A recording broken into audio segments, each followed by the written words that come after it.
നീ കുറച്ച് കുടിയടി. വേണ്ട. അതെന്താ?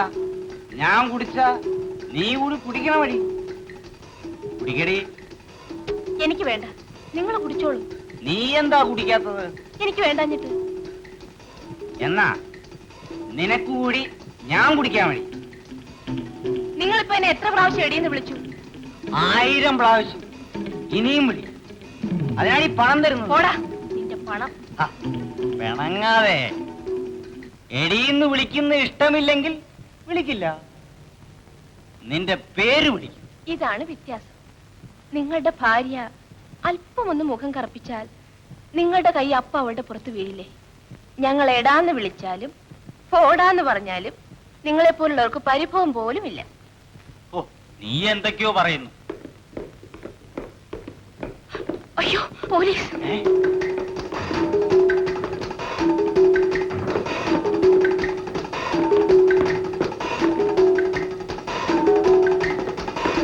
എവിടാ നിന്റെ കൂടെ ഉണ്ടായിരുന്ന പെണ്ണ്? എവിടാ? നടക്കടാ.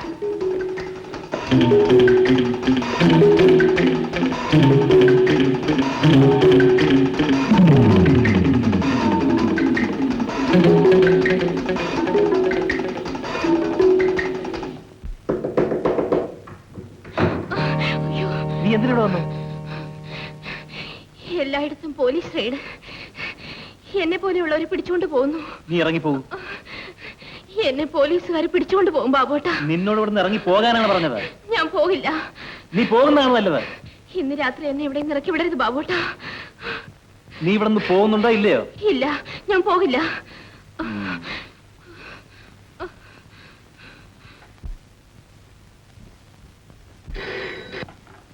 Hello, police station. അതെ. സ്ഥലം മനസ്സിലായി. ഞങ്ങൾ ഉടനെ അവിടെ എത്താം.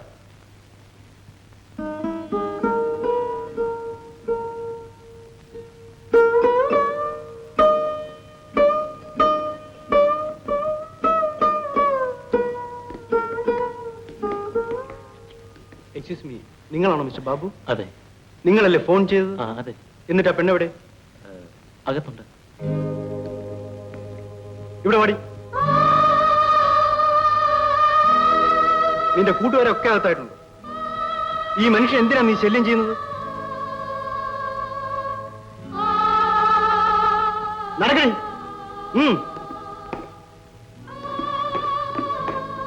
Thank you.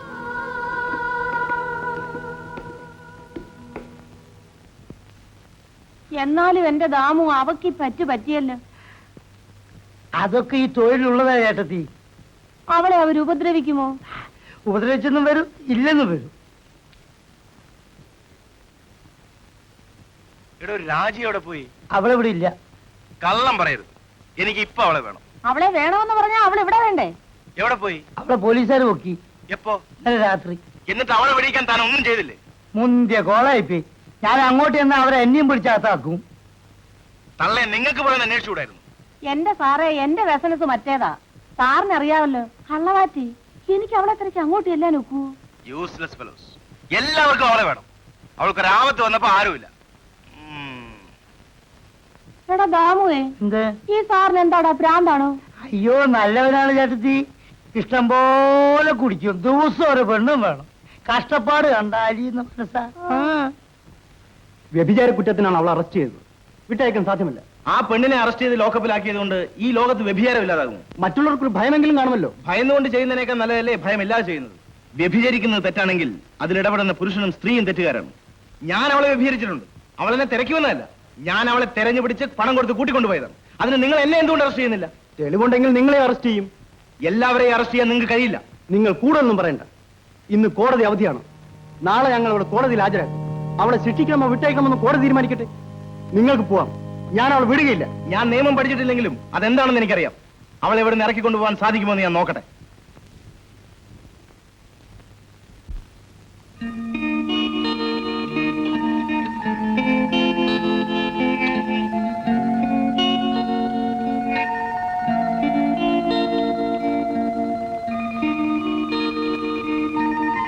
കുട്ടമ്പിള്ളേ, രാജമ്മ എന്ന് പറയുന്ന ആ പെണ്ണിനെ ഇങ്ങോട്ട് കൂട്ടിക്കൊണ്ടുവരൂ. രാജമ്മേ, നിന്നെ ഏമാൻ വിളിക്കുന്നു. വാ. നിന്നോട് സ്നേഹമുള്ള ആളുകൾ ഉണ്ടോടി?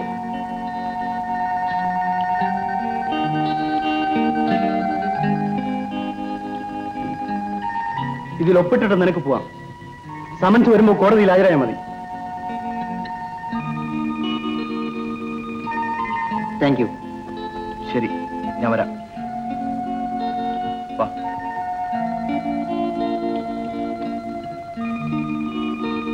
പിന്നെ എന്താണ്? ശരി. സാർ, വലിയ ഉപകാരമാണ് നിങ്ങൾ ചെയ്തത്.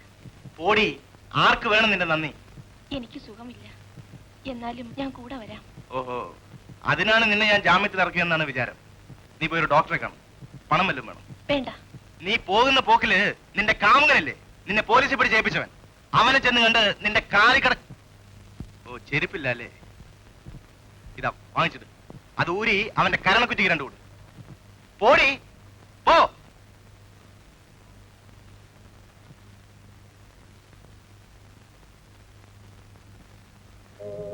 ബാബുവേട്ട, എന്നെ പോലീസിന് പിടിച്ചു കൊടുത്തു അല്ലേ? എന്നിട്ട് എന്ത് നേടി? എന്നോടത് ചെയ്യരുതായിരുന്നു. ഞാൻ ബാബുവേട്ടനെ സ്നേഹിച്ചതിന് ഇത്രയും കടുത്ത ശിക്ഷ എനിക്ക് വാങ്ങിത്തരണമായിരുന്നു. രാജി, എന്നോട് ക്ഷമിക്കൂ. നിനക്ക് എപ്പോൾ വേണമെങ്കിലും ഇവിടെ വരാം. ഇനി ഒരിക്കലും ഇവിടെ നിന്ന് ഇറങ്ങിപ്പോകാൻ ഞാൻ പറയില്ല. ബാബുവേട്ടനെ എന്നും കണ്ടുകൊണ്ടിരിക്കുന്നതിന് വേണ്ടി ഇതിലും വലിയ ശിക്ഷ അനുഭവിക്കാൻ ഞാൻ തയ്യാറാണ്. നമ്മളെ കാണുന്നത് പോലല്ല മനുഷ്യർ. ചീത്തയാണെന്ന് കരുതുന്നവരിലും നല്ലവരുണ്ട്. ജയൻ സാർ കൊള്ളരുതാത്തവനാണെന്നാണ് ഞാൻ കരുതിയിരുന്നത്. അയാളാണ് എന്നെ ജാമ്യത്തിൽ വിടിയിച്ചത്. ഞാൻ പോട്ടെ? വേണ്ട, നീ ഇപ്പൊ പോണ്ട.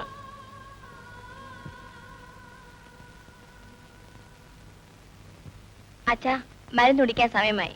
പിന്നെ കുടിക്കാം മോളെ. അച്ഛന് തോന്നുമ്പോഴാണ് മരുന്ന് കുടിക്കുന്നത്. കുടിക്കാച്ചാ. എനിക്കൊരു ചെറിയ പനി വന്നതിന് നീ കിടന്ന് ബഹളം കാണിക്കുന്ന എന്തിനാ? ചെറിയ പനിയോ?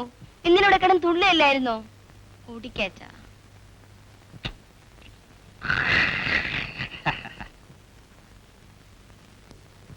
മോളെ രാധേ, അമ്മാവനൊരു കപ്പ് കാപ്പി വേണം. തനിക്ക് എന്ത് പറ്റി? ഒരു പനി, സാരമില്ല. ഞാൻ ഇപ്പോഴാണ് അറിഞ്ഞത് ആ ഭാസ്കരപിള്ളി ആയിട്ടുള്ള കേസ് തോറ്റുവല്ലേ? ആ, അത് തോറ്റു. ഇനി അപ്പീലിന് പോണം. അപ്പീല് പോയാ ഇനിയും കുറെ പണം ചെലവാക്കാം. ബാബുവിന്റെ എഴുത്തുമല്ലോ വന്നു. ആ, ഇന്നലെ ഒരു എഴുത്തുണ്ടായിരുന്നു. അവനൊന്ന് പഠിച്ച് പാസ്സായി കഴിഞ്ഞാൽ ഇവളെ പിടിച്ച് അവന്റെ കയ്യിലേൽപ്പിക്കണം. പിന്നെ എന്റെ ബാധ്യത കഴിഞ്ഞു.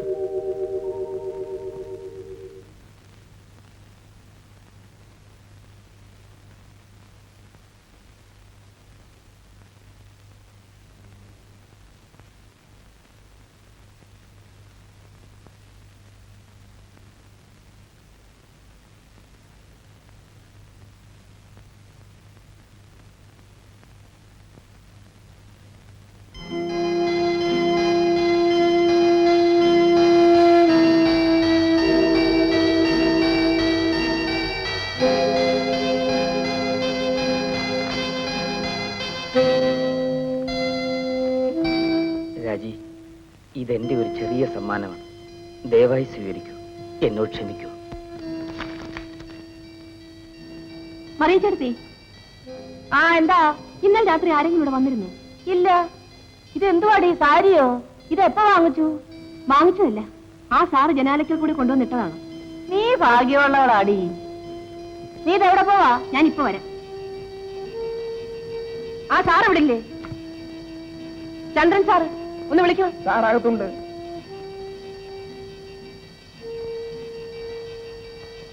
ചന്ദ്രൻ സാറേ, സാറിനെ കാണാൻ ഒരാൾ വന്നിരിക്കുന്നു.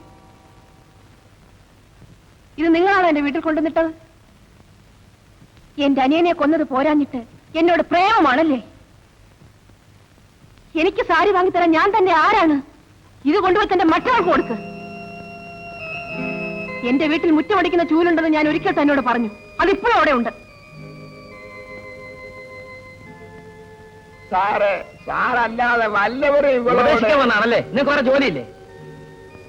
സാരി ഒന്ന് ഇറങ്ങി പോണം. അല്ല, പെണ്ണി വിളിക്കാൻ പോയി തോറ്റതിന് എന്റെ പുറത്താ കുതിര കയറാൻ വരുന്നേ അവൾ ഇവിടെ കാശിന് പട്ട അവിടെ വായിന്നാ കേട്ടത്. ഇനി ഇങ്ങനെ പോയി തൂങ്ങിച്ചാകുന്ന